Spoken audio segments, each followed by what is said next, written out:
recently spent a few days on Hatteras Island, one of the barrier islands that make up the Outer Banks of North Carolina.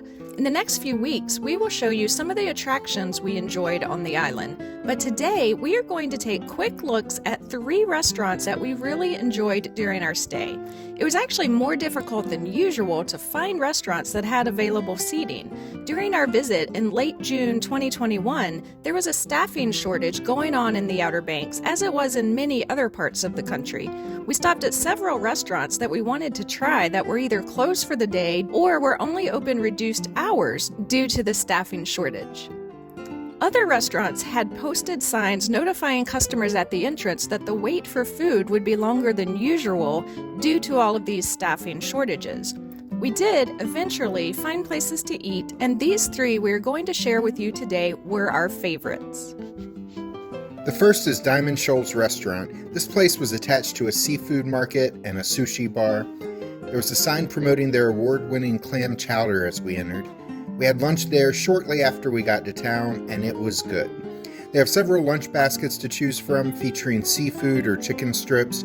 Also, a number of different wraps and sandwiches were available as well. You can pause the video to read menu details, but lunch options all seem to run between $10 and $15 each. They also had a salad bar, which did provide gloves for patrons who were making their own salad. Alice ordered the fried shrimp basket. All of the baskets available were fried foods with sides of fries and coleslaw.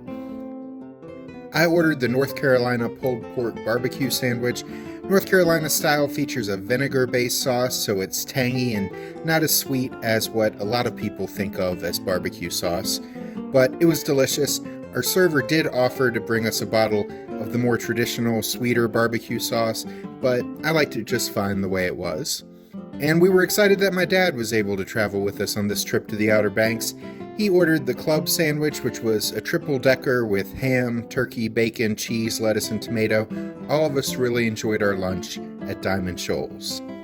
One night, we had dinner at Sandbar Grill. This place was packed. We had to drive around a bit and wait for someone to leave their parking lot to get a space. Then, this was the longest wait for a meal on this trip, about 45 minutes or so, but we felt like it was worth it.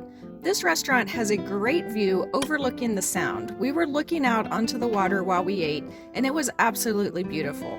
This place also has a small game room downstairs, so if you have to wait like we did, that may keep the kids in your party occupied for a bit. The Sandbar Grill is only open for dinner every day except Sunday at 4 p.m. in the summer or 5 p.m. the rest of the year. They say they close each night whenever business declines. This place is known for their seafood, but they also have some steaks available. We got their bacon and cheddar stuffed potato skins appetizer, which was as delicious as they were unhealthy. Jack and I split the fried seafood platter. It featured fried flounder, fried shrimp, and a crab cake with fries for $30. This was plenty of food for us to split. Here's what the crab cake looked like. Jack's dad got the flounder. All of us thought the food was really great here, as was the view. Before we look at the final restaurant we want to show you, we want to encourage you to subscribe to our channel if you haven't already, and click the notification bell. That way you'll know whenever we post new videos. We have a lot more Outer Banks content on our channel, as well as the various other places we travel, and we'd love for you to join us so we can share our travel adventures with you. This next restaurant we want to introduce you to is Pop's Raw Bar. This was suggested by one of Alice's coworkers, who warned us that at first glance it looks like a hole-in-the-wall dive bar, but assured us that the food was excellent. And she was right. Once again, we had a menu of crab cakes, fried seafood, and various sandwiches. This place also had raw or steamed oysters and clams, as well as steamed shrimp, scallops, crawfish, and crab legs. There's a bit of outside seating on the front porch, but most indoor seating was at the bar. In fact, the only 3 seats available when we arrived were at the bar. This place was loud and crowded, but it had a really fun atmosphere. I got a barbecue sandwich with fries. It was very good, though I probably liked the barbecue a bit better at the first restaurant in this video, Shoals, but it was very good here too. Alice got a fried fish sandwich that she liked a lot. We didn't get pictures, but my dad got a cheeseburger that he really enjoyed. All of our sandwiches were either $9 or $10 and came with French fries. I would never have stopped in this place if I was just driving by and seen it, but it did come highly recommended, and we ended up very glad we did try it out. These were our 3 favorite restaurants that we experienced in our time on Hatteras Island. If you travel to the Outer Banks now, in the summer of 2021, you may notice long waits and shortened hours due to the staffing shortages that we mentioned, but hopefully that is starting to work itself out.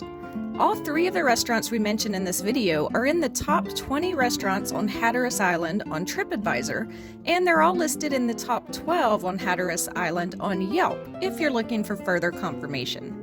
If you want some good seafood or barbecue on Hatteras Island, these would be our suggestions. Please check out the links at the end of this video. One is for our video on our top 10 things to do in the Outer Banks. The other link is to our playlist for some of our favorite spots in South Carolina, featuring videos from us, but also from some other channels that we watch. South Carolina has some great beaches as well, so check out that playlist if you have a trip planned south of the Carolina border. I'm Alice. And I'm Chad. And we'll see you the next time we're traveling through.